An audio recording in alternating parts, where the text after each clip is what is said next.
Welcome to the podcast of Chemical Engineering Life.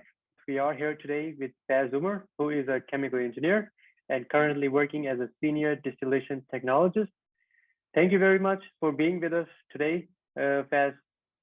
We are very happy to have you with us, and we have lots of questions to ask you and to learn more about chemical engineering, your education, and the role you're working in right now. And I'm sure people are very curious to learn more about you. So before we begin, can you kindly tell us a little bit more about yourself? Hi, hello, thank you, Imdal. I'm first of all, thank you very much for inviting me to join your podcast here on ChemEnggLife.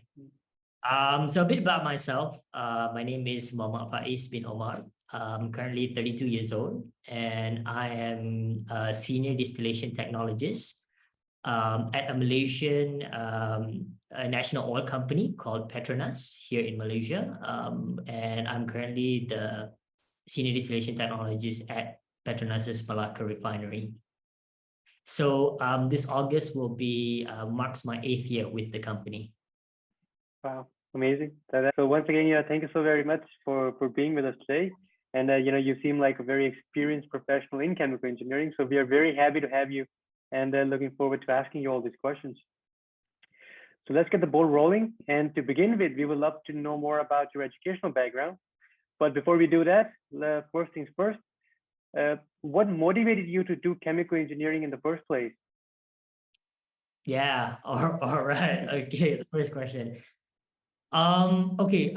Initially, actually, I started my chemical engineering degree in at the University of Melbourne. So in my first years and second year, I didn't actually enjoy chemical engineering, to be honest. What really piqued my interest was when I started my third year, and that was when we started having so many exposure to real chemical engineering application in the industry. We had site visits going to plants around Melbourne. We had one site visit to a Coogee methanol plant. And when you started having that exposure, to me, that was the turning point.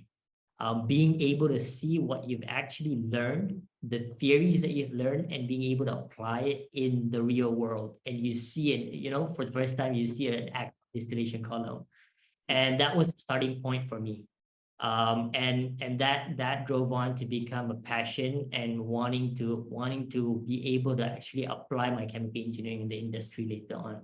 So to me, that exposure and seeing what you've actually studied in university come to life, that was my turning point. That piqued my interest in chemical engineering. Very interesting. That's amazing. But chemical engineering itself can be a very volatile in itself, and a lot of people, they describe it in a very different way depending on what they're working with. So in your experience, when you have chosen chemical engineering and then you have worked so much in it, how would you actually define chemical engineering to someone that doesn't know anything about it? Yeah, I know that's also one of the things that people normally ask. What do chemical engineers do? Or do they sit in labs and actually produce chemicals or formulate new things? Well, to me, chemical engineering is all about converting raw materials into valuable products.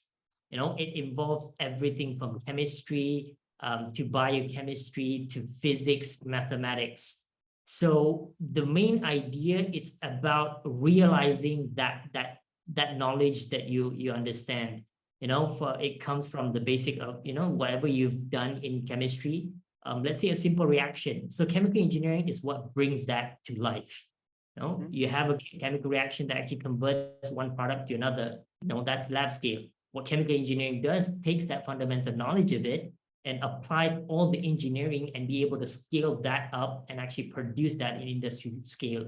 For instance, if you're formulating a vaccine, that vaccine is actually produced in a plant or in a chemical facility in order to make it come to life. So to me, that is what chemical engineering essentially is. Amazing. Yeah, well, that's very nicely put and nicely described what chemical engineering is. And I'm sure people are a lot wiser now about what to expect when they think of chemical engineering from now on. So going back to your roots about you with your chemical engineering. So where did you say you went to for your bachelor's? Yeah, so I did my bachelor's degrees at the University of Melbourne in Australia Mhm. from 2010 to about December. I graduated in December of 2013. Okay, amazing. But they say chemical engineering can be a quite difficult degree. Already at a bachelor level, many people they feel that chemical engineering ranks as one of the hardest engineering degrees that you can take. And how about the workload while you were pursuing? Yeah, I mean, like everyone else, I actually found chemical engineering hard, especially during my early years in University of Melbourne. Mhm. One was, because of the location, it's a new environment. It's also, you start studying a degree for this, you were normally on elementary school level kind of education.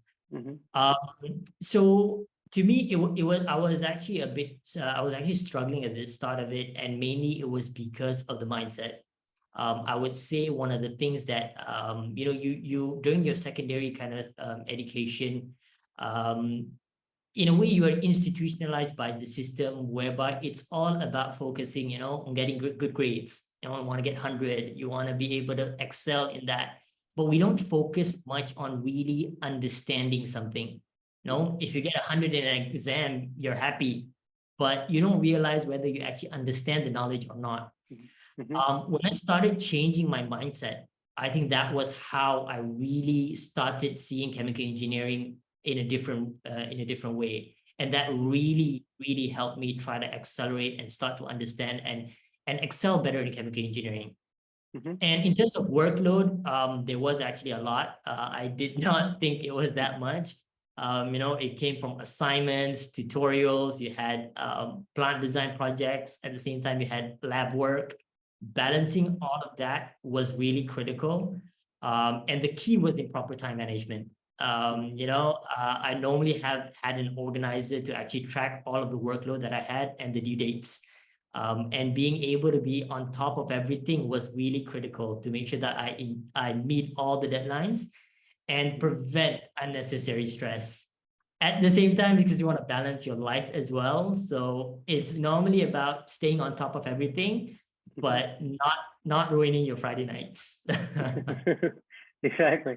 So there's a good idea not to put everything till the night before you have a final deadline. Uh, Yeah. but thank you for saying that, and I fully agree. It's much more better. It's much more beneficial to understand the concept than to just memorize a bunch of formulas and then going for the exam and passing the exam. Sometimes you can get 100% in the exam and still not know anything about it. Yeah. So I fully agree with what you just said. But then, like you said, time management is very important, of course, when you are at a university, especially when you are pursuing a very complex degree as this one. But how would your normal work week look like? Like how would you generally plan it, for example?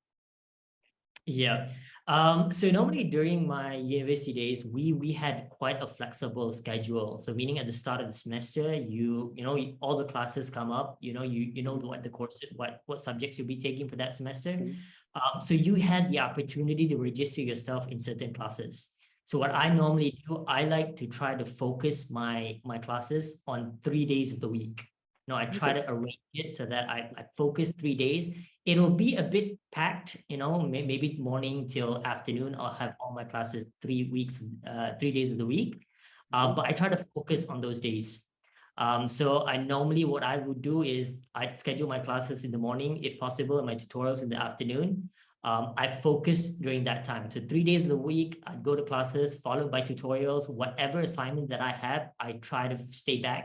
Normally Mhm. on the days I already dedicate to spend on my studies, I stay back at the library or the engineering lab, and try to finish them off. Whatever that I can start on or get it done, I try to get it done.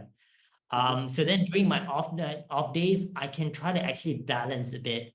Mhm. One thing was, being somebody who studied overseas, right? So it's not it's not your country. It's something new, and being somebody who loves to explore, I also try to balance my time in terms of that. Mhm.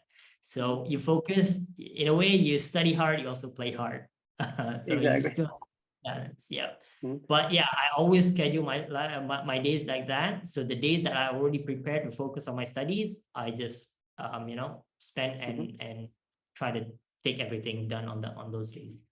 Okay, amazing. That sounds like a very good plan, and thank you for sharing that with us.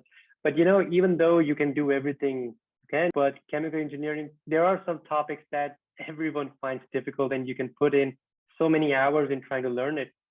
In your experience, was there any topic that you felt was very difficult? Yeah, I think maybe this is one topic that everybody might be having the same trouble with, which was thermodynamics. Yeah. Yeah, I think the idea, it went back to how I was thinking about it. I remember my first lecture in thermodynamics. Our lecturer actually said to us, look at the person on your left and look at the person on your right. Only one of you is gonna make it for this. So the passing rate was what, 30%. Mhm, And the problem with that was it's always about looking back again, looking at equations, trying to mhm, memorize all of that equation and just trying to get it right. mhm. When in reality it's a lot more than that. Exactly. I mean, I fully agree. Thermodynamics, that is one of the hardest topics to pass through, regardless of what country you are in.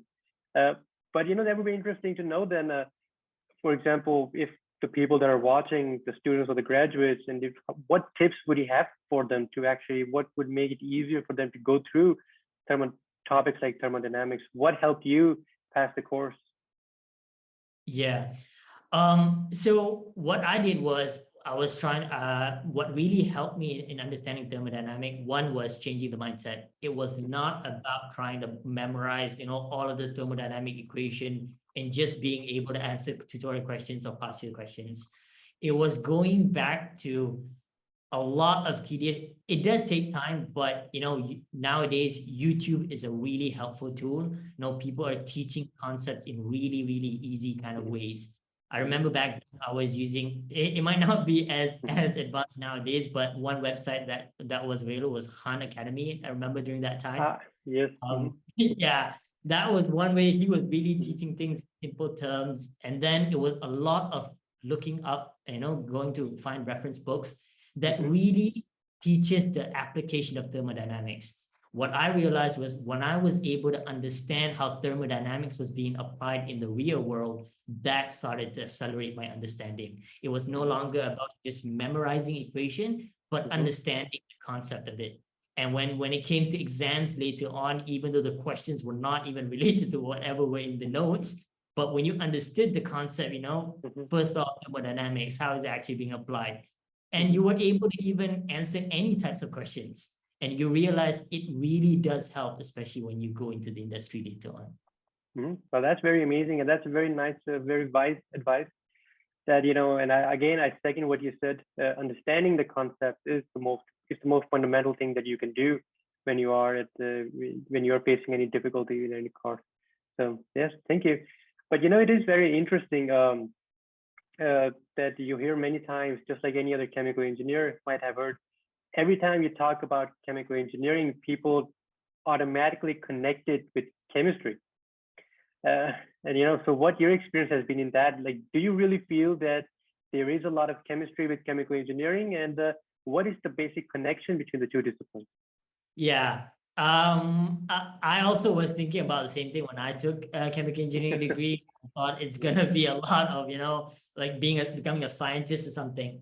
But in reality, it's a lot more than chemistry. But chemistry and chemical engineering actually goes hand in hand, to some extent. I'd say it's kind of a subset of chemical engineering. Mhm, Like I said earlier, ChemEng is about realizing whatever we see or study on a chemistry kind of level. For instance, mhm, if you have a particular reaction in chemistry, and for instance, now you have reformers, which actually reforms naphtha into gasoline, which is a product used in mhm, your car nowadays. So that happens through a certain chemical reaction. You do study that in chemistry, chemistry subjects that you take in chemical engineering, mhm, reactions in, for instance. And how chemical engineering plays a role in a bigger role is actually scaling that up. The reaction you want, you can actually simulate it, You can actually build a pilot plant out of it, and then you start scaling up the technology. And that's also how they develop the technology in real life. You put a bunch of engineering into it, the physics of it, the chemistry of it, the mathematics of it. And once you get all of that together, that's how you actually realize it in terms of industry scale. So to me, if people say chemistry is not important, chemistry is actually a bread and butter of it. It's a subset of it. So if you want to excel, you also need to actually have some basic fundamental understanding of chemistry. But chemistry alone is not enough to excel in chemical engineering. Okay, that is very nicely put. And to be very honest, that's probably the best explanation that I've heard about the relation between chemical engineering and chemistry. So that was very nicely put. Thank you, Faiz. Then moving on, you are originally from Malaysia, right? Yeah. But you did your bachelor's from Australia, which is quite interesting. A lot of people, they normally tend to go for their grad school to a different country, but you already did that as your undergrad degree. Was there any specific reason you chose to do that? Yeah, actually, I actually grew up during my primary school. I actually stayed in the States. During that time, my dad was actually doing his PhD there. And I always had this fascination of, especially in the education system. I've had that experience in Malaysia, but also having studied abroad. So that always fascinated me, and I always wanted to go back, be it in the States or a country that has some certain quality of education. And I've always admired when I saw people who study overseas, mostly because of the experience they gain, both in terms of education, but also in life experiences. When you live abroad, one of the things that you actually learn is, you become more independent. You learn new culture, meeting new people, enjoying new food. And I'm honestly someone who enjoys traveling, exploring, and that was actually one of the main reasons I chose Australia. And I had a great opportunity to pursue ChemEng in University of Melbourne, and during that time, it was actually the #1 university in Australia. And needless to say, the experience was actually phenomenal. And I think it was very beneficial in the sense that it really changed my mindset. And I know I emphasize this a lot, but because I see that when I'm actually in the industry, I do see some people actually struggling with that concept of understanding. And I owe it to University of Melbourne actually, who really gave me the opportunity to see engineering and learning in a different light. And when you're accustomed to that normal kind of institution of education, I see that going abroad and taking that opportunity really gave me a new light in education system itself. Well, that is very interesting and a very interesting way to look at it. And it doesn't hurt to have a very a different culture or different viewpoint to look at different things. That's always a good learning experience for anyone. But as you know yourself, a lot of people are actually intrigued to pursue that path and to go out of their normal paradigm and to go to a different country to pursue a degree, just like you did. For the people listening in from Malaysia, what would you suggest? What it is that they can do in order to apply for a university? Are there any specific requirements they need to fulfill, or what would be the general process for them? Yeah. So I think the process hasn't differed much over the years. You normally have two routes how you want to actually go overseas in Malaysia. One is via a scholarship, securing a scholarship, either from government bodies or Petronas. Petronas, even my company currently, we also do actually give out scholarship to students. And then another one is actually self-sponsored. It's either by your parents or being able to actually afford that. So I think most of us normally would go to try to secure a scholarship because the cost of education, your education is quite expensive. So the requirement is normally you apply for the scholarship once you finish your SPM here in Malaysia. So you try to get as good of a result as you can, and you try to apply for the scholarship. Once let's say you successfully secure a scholarship, or let's say if you are actually self-sponsored, what you need to actually complete before you can go to Australia, for instance, is actually completing a pre-university course or foundation study here in Malaysia. So it's either you do an Australian matriculation, South Australian matriculation, or A levels. So normally these are some of the pre-university studies that you can actually do to meet the university's requirement, entrance requirement. So let's say you complete your A levels for 1.5 years, and you meet the university's requirement. Then it's just about applying to the university, having your results. When say you've done your A levels, you got 3 A's, you meet the university's requirement. Normally they send you a conditional offer, and once you have the scholarship, it's basically a done deal. So you can actually enter, and it's really easy if you are a scholar. Because normally the body that actually grants you the scholarship, they handle everything for you. Admissions, getting all things, traveling arrangements sorted out. They also assist you with accommodations, how to start. Yeah. So it really helps. And in my experience, we have a lot of students, Malaysian students actually studying in Australia. And normally it's the seniors that are normally going to, welcome the juniors, you get them accustomed, help them out, get them ready for university and those kind of things.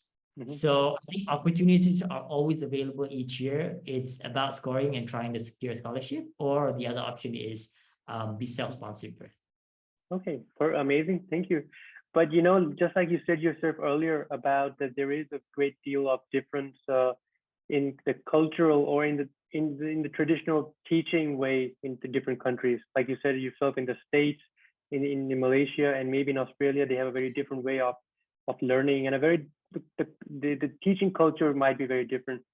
And also the general culture of moving to a different country, as you may know yourself, it can be quite a shock to some people. What would you suggest for the people that are moving into a different country? How can they actually cope with that sort of cultural change? And I think it does become a challenge, especially when this might be your first time traveling abroad for some people. I think the best advice that I can give is, first of all, have an open mind, and be ready and susceptible to change. And that is something, I always try to pursue something open mind, exploring something new. It's always going to be it's going to be different from whatever you've actually experienced in your local community, local country. One of it is culture is something. Religion might also be something. People, it's about freedom of speech in terms of that, and freedom to actually be able to subscribe to your own religion. And then comes education. Like I said, one of the things that I had challenge with was being institutionalized to the normal kind of secondary institution, whereby we're accustomed to the normal ways, and you go there and everything is fast-paced, everything is about understanding. You study, whatever you see in the lecture notes are never coming out in your tests and exams. So it's about adapting. So my advice is always be open-minded about it and try to explore things. Never stay in your own comfort zone. That's also one of the mistakes that people normally do, because when you go to overseas and you get that opportunity to actually learn something new, be it in education or lifestyle or culture or that life experience, if you don't make most of it, it's really sad, because I do have some friends that I actually met because of that fear of going out. They end up staying just in that same bubble, same circle of friends, and in the end, you don't make the most of it. So my advice is, if you get the opportunity, take the challenge, be open about, making new friends, if your English back in Malaysia wasn't that well, this is your opportunity to actually, when you have Australian friends, for instance, you force yourself to actually converse in English every day. And that creates, and that helps you. So 4 years, but let's say you do an engineering course, 4 years down the road, you want to make sure that when you go back, you're someone new, someone better, that you actually absorb the best of the location or the place that you actually went to. And that becomes very valuable. Yeah, that's very rightly said. That is a very good point that you made, that if you go back to Malaysia, having lived in Australia, you must be a different person after the years that you have lived there.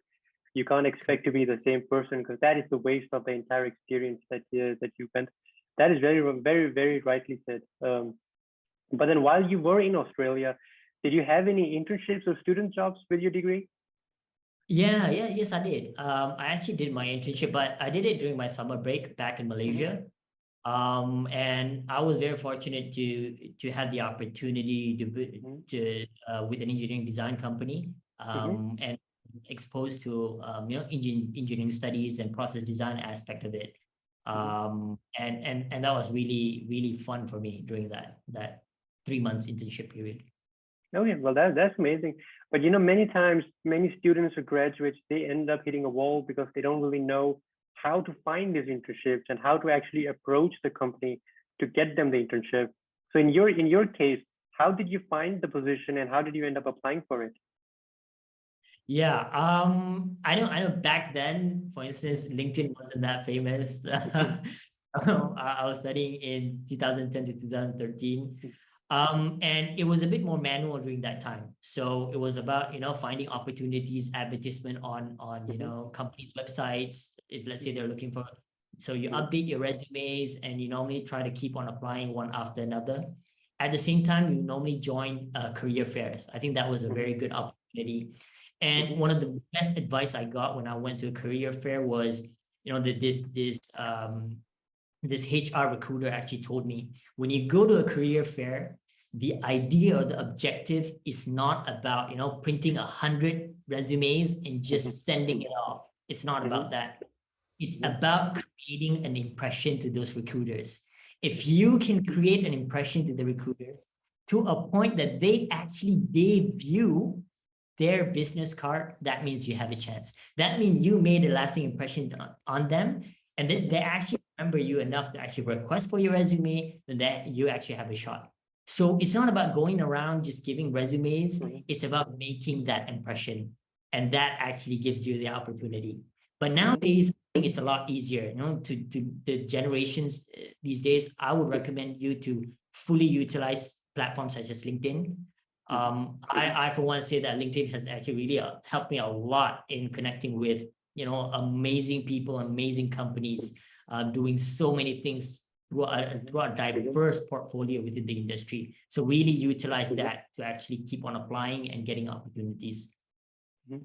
Well, that's a very good point. But since you are actually in the industry yourself now, and you yourself are a chemical engineer working in the field, if I was to ask you a question from if a student was to approach you for internship, uh, how would you prefer that person reached out to you on LinkedIn, for example?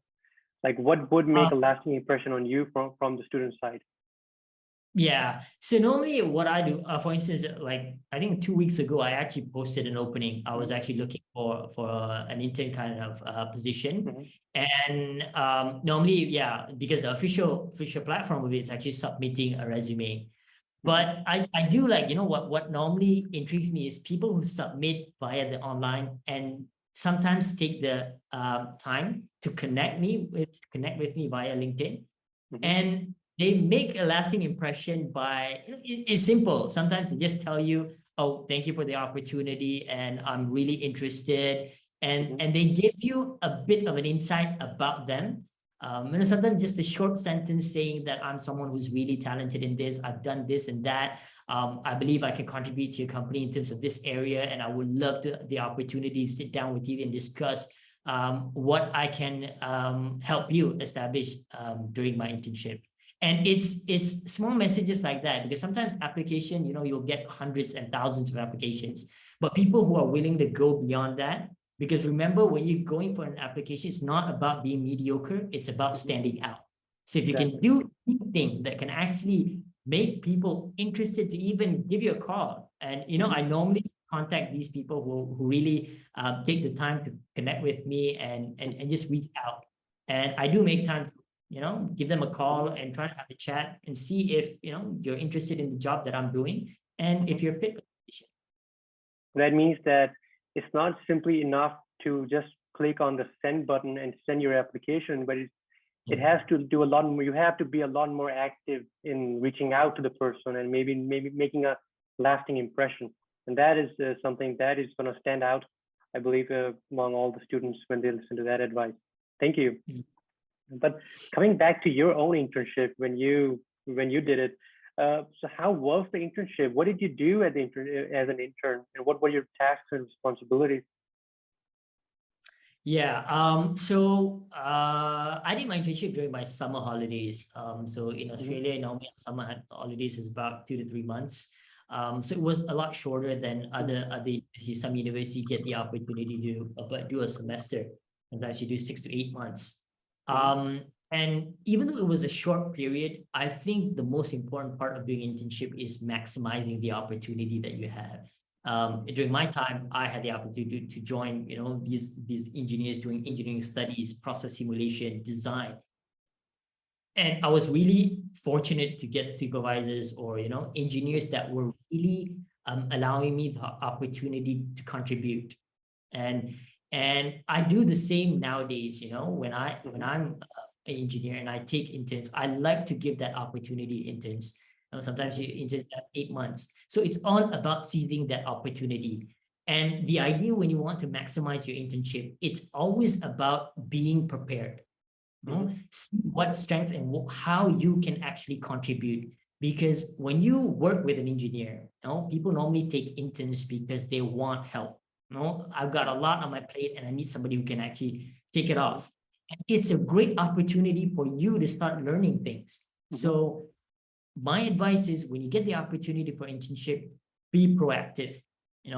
If you're good at simulation, if you're good at engineering calculations, offer yourself. If there's something that you see your supervisor has a lot on his plate, offer yourself to take the opportunity. If it's hard, it's okay. Learn. That is the best way to get for you to actually maximize your internship. Some mistake that some people do sometimes, regardless of whether the internship is 3 months or 8 months, if you don't do anything, 8 months is still not going to be beneficial for you. But if it's 3 months and you really maximize day to day, reading about whatever, what task you've given, trying to deliver beyond expectation. These are the things that not only will it give you a lasting impression, might also land you a job later on with the company, but also will be really beneficial, especially in your final year project. That was what I really gained. If you ask me, my internship, how it really helped me, one was in terms of process design, one was in terms of simulation. You really understood how it was actually applied in the industry. So when it came to my final year design project, it really helped me in understanding basic concept. As simple as when you're designing heat exchanger, what is a delta P that you normally need to design for? You've seen it in the industry, a column. What is a typical pressure drop you'll see across the column? Sometimes when you don't have that experience or exposure, you might be putting 20, 30, 1,000 kPAs or something, and it might not be actually feasible in the industry. So to me, yeah, that was really, really helpful, regardless of the short period. Okay, well, so in short terms, that you really have to make each and every second count when you are doing these internships, and that is very true. And I really like what you said, that it doesn't matter if you're there for 3 months or 8 months. If you're not willing to utilize the time, then the time itself doesn't matter, but it's what you're doing in every second and every minute you are there, that what really matters. So that was thank you. Well, then, then moving away from your education, let's talk about your job experience, because you've been in the field for a long time now, and you've been quite successful at it as well. But they say that you never forget your first job. So what was the first job that you got right after graduating? Yeah. So after I graduated, I did some traveling and then I came back. So before starting my official job, I did a couple of few things, freelancing as well. But my official first job was actually as a process engineer with my current company, Petronas. It's just that over the years, I've moved along, to several positions within Petronas. So my first position was actually in Petronas, in the group research and technology arm. It was focusing a lot on technology development for the company.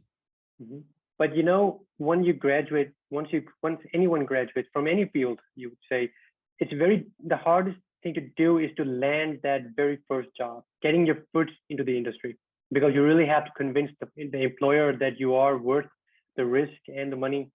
Uh, so, in your experience, do you feel that it was difficult to really get into the industry? Yeah, I mean, years after years, and especially now with COVID, post-COVID and everything, I think opportunities are getting harder and harder. Mm-hmm. During my time, it was quite hard as well because it was during the oil slump. Prices Mm-hmm. were going down, and trying to land a job in the oil and gas industry was quite hard as well. Yep. The way I approach it is, the way I think about it, your degree is actually a ticket. So let's say you Mm-hmm. get a first degree, that is a ticket for you to actually land an interview. You know how hiring managers and everything, they'll look at CGPAs. So work hard on that in trying to get a good degree. But nonetheless, that is not the only thing. That is just a ticket for you to enter the interview. Then it's about what you can showcase, your capability to try to convince. I had this interview once with the CEO, and he said to me, when you enter an interview, the first 5 minutes of the interview already tells the hiring manager whether he wants to hire you or not. The first 5 minutes. And the remaining 40 minutes you go into the interview, it's about formality, trying to get to know you. So it's about making that really high impact impression during those 5 minutes. And I really try, and I always emphasize this to intern candidates that I have. Always try to be different. Mm-hmm. People don't want a standard mediocre kind of student coming in. Okay, Right. hi, my name Mm-hmm. is this, and I think I can be able to do this for you. That's not enough. Stand Mm-hmm. out. Try to be different. Right? Answer Mm-hmm. questions in a different way. Try to be creative, and try Mm-hmm. to really showcase what you can bring to the table. And Mm-hmm. the and attitude. People nowadays hire for attitude. Mm-hmm. I myself, I don't really look at CGPAs or pointers anymore. Mm-hmm. That's just a ticket for you to actually get to the door. But I really hire for attitude, Mm-hmm. and really showcasing your passion for it.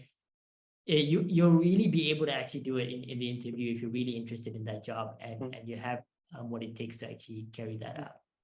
That is a very, very good point, because, and I fully agree, because a lot of graduates, they make the mistake into thinking that their degree will get them the job directly. But just like you said, the degree only gets you an interview. It is you yourself that's going to get you the job afterwards. So that is a very, very good point. And I think that people really need to start realizing that that it's not your degree that's going to get you the job and the promotion that comes after it, but it's actually your own attitude and you making an impression on the people. But so you have been with the same company for since your very first job, and you seem very happy with the company, and that means that you're being valued there a lot. So what different roles have you been through within the company in the past years that you've been there? Yeah, so August this year was my 8th year with the company. So throughout that 8 years, I've been moving around to about 3 major positions.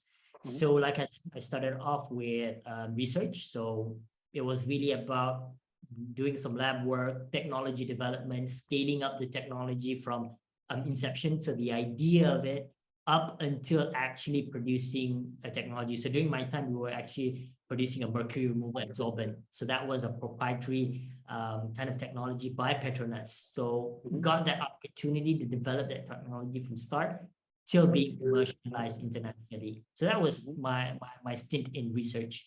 Then I got the opportunity to transfer out to the process engineering arm of Petronas, so called Technical Solutions. So this is where we do a lot of engineering studies, FEL studies up until, EPCC. So FEL 1, FEL 2, EPCC project up until commissioning. And here is where I really learned a lot about simulation. I learned a lot about process design, how you actually execute an engineering studies, what does it comprise of. And then I also had the opportunity to join commissioning activities at site. For instance, our plant in Rapid were commissioning, so I got the opportunity to be attached there. And you learn how plant is actually commissioned and brought up into startup and performance test run. Yep. Then after that, in 2019 was when I transferred to my current position as a technologist in Malacca Refinery. So this position is a lot more closer to site. So that is my passion. If you ask me, my passion is actually working firsthand at site, being able to see all of that in front of you. You know, you run a simulation, you do an optimization, you execute it at site, and you see, you know, all that hard effort being translated to profit or revenue or optimization in that case. So yeah, and this is my current position and the position I'm in at the moment, and I'm really happy doing that at the moment. Well, that sounds truly amazing, and it's great that you love your current role and you're passionate about it, because that's what matters the most when you are there every day working there for 8 to 10 hours. But what does your daily work routine looks like from 8 till 4? What is it that you exactly do from start to finish? Yeah. So my current position as a process technologist, in a way, how it's built in Petronas is when you become a technologist, you normally you are actually being charted towards become a subject matter expert of a typical technology. So in my case, is distillation. So my career kind of progression in Petronas would be trying to become that subject matter expert in distillation for Petronas. All right. So the day-to-day, so the function of a process technologist is about, one is becoming as a subject matter expert, you are the one that is actually advising the operations team that's running the plant on a day-to-day basis on how to actually operate. So my day-to-day look, typical hours, I'll be working 8 to 5. That's my normal hours, 8 to 5. So coming to the office, you normally the first thing you do is you monitor the unit, you look at the condition of the unit. For that day, is everything stable? Is there anything product off spec? Is there any upset to the plant that you need to attend to? You need to do some troubleshooting, for instance.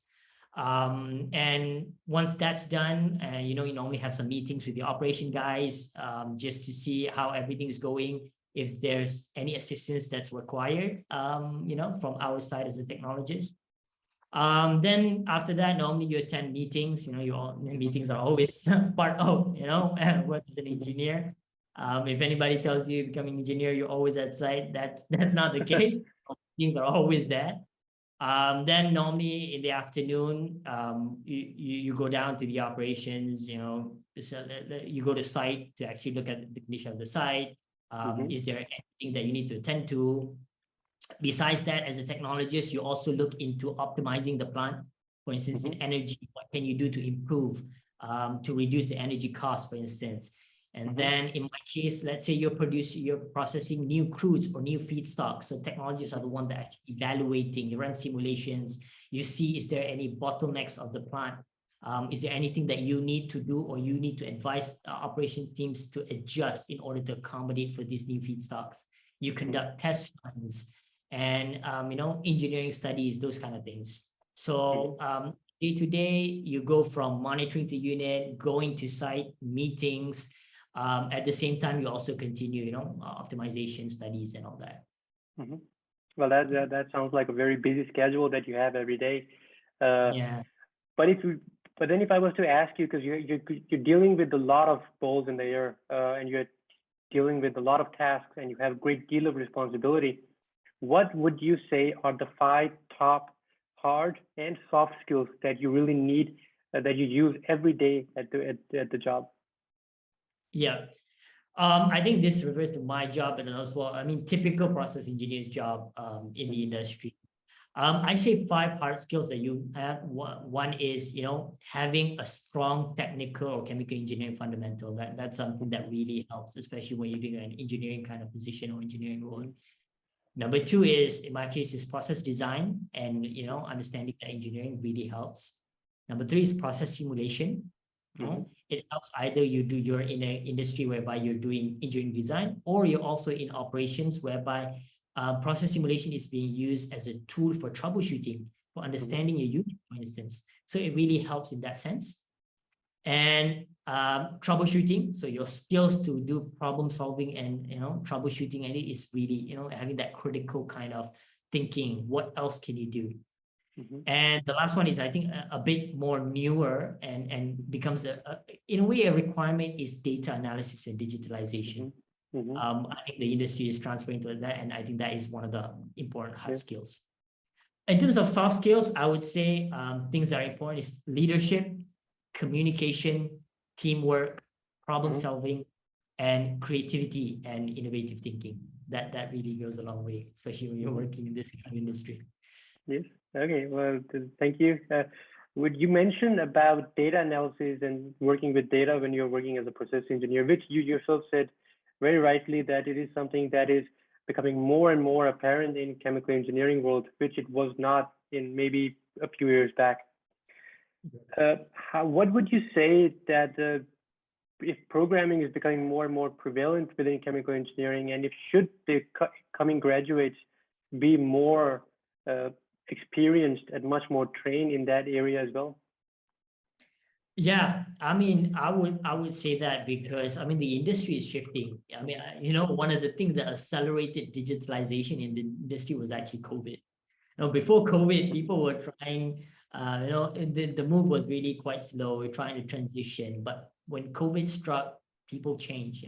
Everything was through clouds. Meeting were now virtual. Things that you never thought of being able to do 5 years.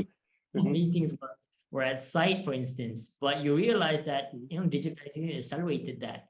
And nowadays, even in my industry, I'm a process engineer, process technologist that's actually running the plant. You might not think that why do you need so much of digitalization, but we're moving towards that. I myself is working on one project called the digital twin of the whole refinery.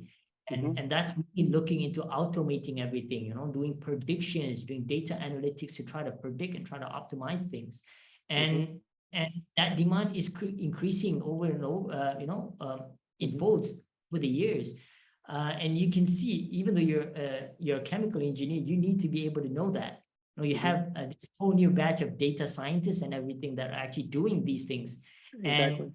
And one of the functions that you need to be able to do is, as an analytic translator, for instance, you are running the plant, you know what the requirements of the plant is. And you might have programmers doing that, but you need to be able to understand their language at the same time, translate your requirement. Operating, what kind of chemical engineering requirements do you need? What kind of process requirement demands that you need? And you need to be able to communicate from process point of view, at the same time, data point of view. So I myself, I would take, I do courses within the company, for instance, like learning Azure ML, Power BI, Python. I also take classes outside. Now, whatever that I can start to learn, retool, and you have the chemical engineering knowledge, it's now about adding some new demand. And to me, if you don't spend time doing that, 5 years down the road, you might, maybe missing the train. You might not be able to keep up with the industry.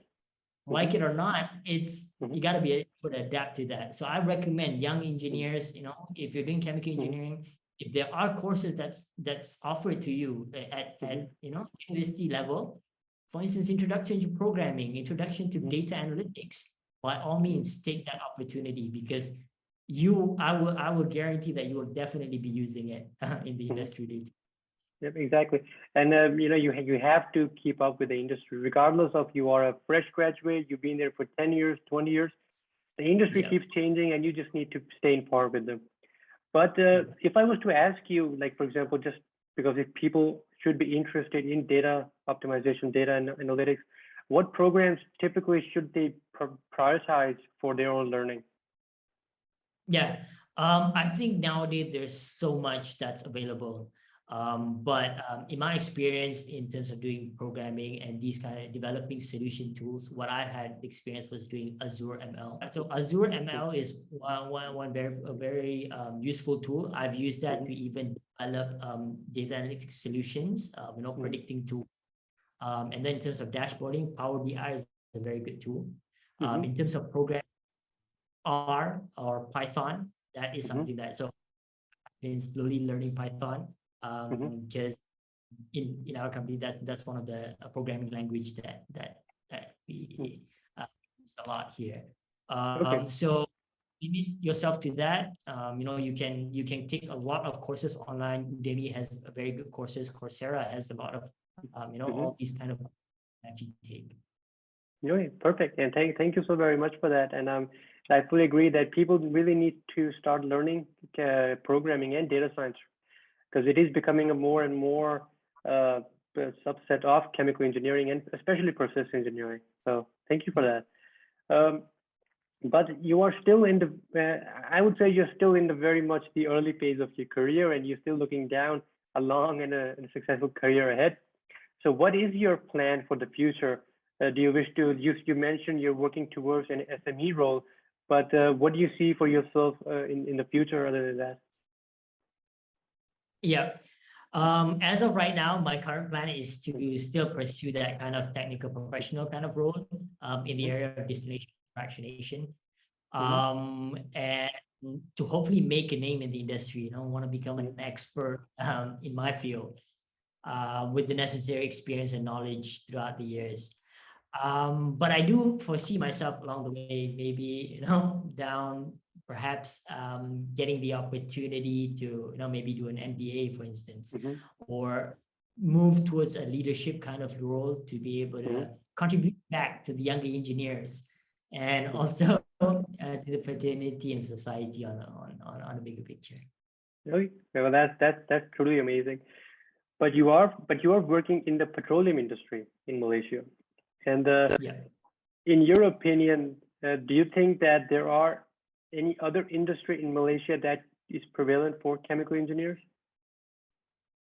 Yeah, I think in Malaysia, there's a lot of opportunity for you when you become a chemical engineer. One of it, or maybe the one that normally people try to relate to, is oil and gas. And to me, that's just one of it. It really comes down to what your passion is and what your aim is. There's oil and gas, there's the food industry. If you're interested in joining that, there's a lot of opportunities in that. There's a pharmaceuticals industry, Mm-hmm. chemicals. When you go into even the R&D kind of industry, there's a lot of research Mm-hmm. facilities that are looking into chemical engineers. Even the health industry, Mm-hmm. companies that are actually starting to develop vaccines or solution to health problems. Chemical engineers are starting to play a great role in terms of technological advancements in even the health industry. Mm-hmm. So I think it all goes down to what you're interested in, what you're passionate in. If you're somebody who's into research and R&D, by all means, take that opportunity, explore whatever is available in that kind of area, and pursue a career in that. Mm-hmm.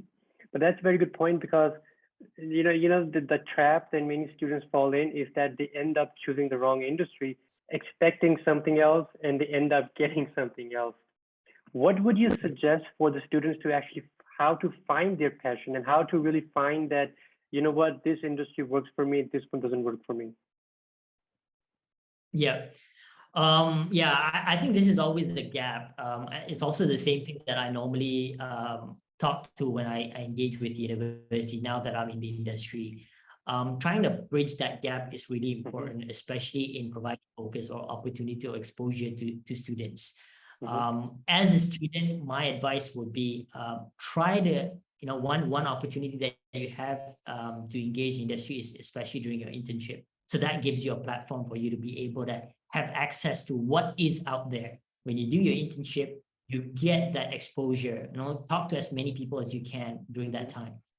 Another thing that I think universities are slowly doing is trying to get experts or industry experts to start giving talks, giving lectures, even adjunct lectures, which is something that I'm also doing with certain universities in Malaysia, is for us to provide that exposure to students. So if you're a student, these sessions that normally universities arrange, take the opportunity to join, because to me it's really important to try to figure out, the Mm-hmm. earlier you can figure out your passion or what you're into or what you're Mm-hmm. slightly inclined, the easier it is, especially if you go into your internship, you join something and you see that, yes, this is what I want to do. So when Mm-hmm. you go out, when you graduate, you already know the kind of jobs or industry you want to start applying for, and it Mm-hmm. becomes a lot easier. But not saying that, let's say you apply and you don't really get the opportunity, still have that dream, what you want to be, and try to work for it. I Mm-hmm. myself, I started with research, right? my passion and my dream since my internship or my university days was to be in a plant. Took me 5 years, a bit longer to actually land this position, but never give up on your dream, because once you're passionate about something, trust me, you will accelerate and you will surprise yourself about the amount of things that you can achieve and deliver. And the satisfaction from doing something you love goes a long way. Exactly. So, opportunity, if you get engagement with industry experts, ask as many questions. You go internship, try to make as many network as you can. And nowadays, there's so many online platforms. I mean, if you look at LinkedIn, right, so many people are sharing so many things throughout the wide spectrum of the industry. So, hearing from people doing what they're doing in their work, that really gives you an idea. Is it something that you want to pursue? And it's totally okay. You don't need to be the mainstream. Everyone is working in the oil and gas industry. Doesn't mean that you need to work in the oil and gas industry, right? Exactly.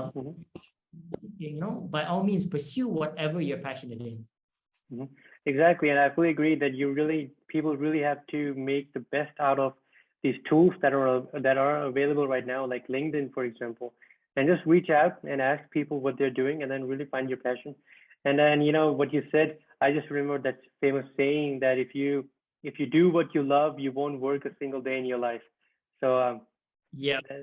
so but again, coming back to suggestions, like what would you suggest for the graduates that are about to be done with their education, that what should they be doing right before they graduate so that they can really optimize their job search and their future career? Yeah. I think one of the things that I wish someone would actually tell me when I was in university is, number one is have a dream, find your passion. That would be number one, in the industry. Number two is prepare yourself for it. When you're about to transition to the industry, it's about being able and making yourself ready to become someone who's going into the working industry. And things like that I would normally recommend students is, don't only focus on getting a perfect CGPA. If you spend your days in the universities just sitting in libraries, days in, days out, not socializing, not learning how to, even as simple as handling events, talking to people, because you have to realize in the working world, it's not enough for you to be able to compute chemical engineering calculations, and that's not going to ensure you succeed in your career. When you're working industry, it's all about talking to people, your communication skills, your leadership skills, your capability to convince people with your ideas. Let's say you're an engineer, you actually develop something, right? Let's say you're someone who actually pioneered a new technology. Being able to do it and develop that technology is one thing, but being able to sell that idea is another. Exactly. That's something that is so how to actually make conversations with being able to present. Let's say you have a presentation that you need top management. How do you do that? Some people are very so bugged up on doing those core technical kind of work. When it comes to actually doing the soft skills part, that's where people really lack. And I see it really helps, and you can really differentiate students who actually had that balanced kind of exposure. You did well, at the same time you also balance with all these extracurricular activities. It gives you a more of a whole candidate. So my advice is, yes, study, do well in exams, but at the same time find that balance. Develop your other skills, polish those up. So you have 4 years, let's say you're taking 4 years, use that time wisely. Exactly. But that is a very good point. That is a very, very good point, that you cannot simply rely on the hard skills, the engineering skills, but the soft skills. They are equally important for you to succeed in the real world, because not every person you'll be talking to is an engineer. So you really have to be able to convey the ideas in simple terms. So that is a very good point. But if I was to ask you, if you were to highlight or pinpoint one skill that people should focus on while they are in school? Which one would you think would be the utmost critical skill that they should practice? Okay.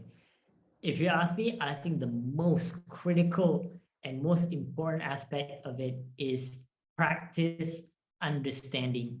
Mm-hmm. Learn, understand.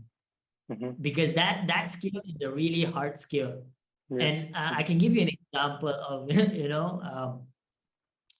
the difference between learning just for exam and learning to understand is um, one example that I had was, when we learned in university about, the phase diagram. You Mm-hmm. see water changing, so you have sensible heat, latent heat. Mm-hmm. During the university days, you know how to calculate that. You know how to, Mm-hmm. sensible heat is Q equals mCp delta T, temperature change. Latent heat is about m lambda. So you'll be calculating and looking at tables. But when you understand it, that is the difference when you can see that you can apply why latent heat has a bigger energy. In the industry, how it is actually applied when you do a distributed design, for instance. Mm-hmm. What kind of energy are you trying to extract?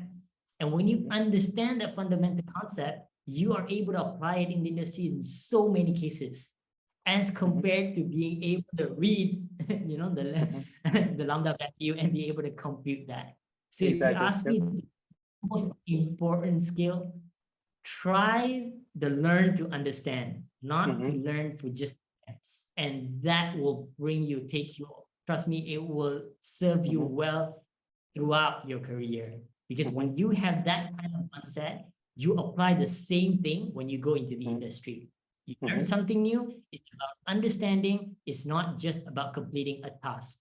So Mm-hmm. in the university days, it's about getting 100. If you have the same mindset, when you go into the industry, it's all just about completing tasks. Mm-hmm. But when you have that learning to understand kind of mindset, it's Mm-hmm. about problem solving. It's about Exactly. optimizing. It's about delivering something better. And Mm-hmm. that makes a really huge difference on how Mm-hmm. far you can go in the industry. Exactly, because it's all about the understanding and being able to pinpoint a problem using the data that you have in front of you. It reminds me of the famous saying that you don't pay the plumber for banging the pipes, but you pay the plumber for knowing where to bang. So, Correct. but thank you so very much, Faiz. This concludes all the questions that we had for you. Is there anything else that you would like to say to the listeners? Yeah, I think my last word would be, chemical engineering. I think in my experience, chemical engineering has been a great career choice for me. I had an amazing time studying chemical engineering in Australia. And my advice to whoever who wants to pursue a career in chemical engineering, um, don't hear what people say, whether it's hard or not. If it's something that you're passionate in, take the opportunity. Try to learn. But while you're studying for chemical engineering, make sure you find balance in life. Enjoy the process. Sometimes we forget, we're always focusing on the destination. We forget to enjoy the process, the journey that goes with it. I think there's a saying that I heard before this: the man who loves walking will walk further than the man who loves the destination. Mm-hmm. And if chemical engineering is something that you really enjoy, go through the process, enjoy the journey, Mm-hmm. find balance in your life as well, and see what the future has for you. Mm-hmm. I bet there's a lot of opportunities to explore in the future. Yep. Well, thank you. Those are some very wise words. Thank you so very much. Thank you. And and we are truly grateful to you for your time and for your insight into all of the questions. Thank you so very much for being with us today and for willing to share your experience with us all. Uh, Thank you, and I hope you have a great day. And once again, thank you to everyone that was listening. Thank you. Thank you very much. Thank you again for having me on your podcast. Yes, thank you. Thank you for listening. And if you have not done so already, remember to become a free member at Chemical Engineering Life And do not forget to like, share, and subscribe to our YouTube channel and stay tuned for more upcoming podcasts with chemical engineers. Thank you and have a great day.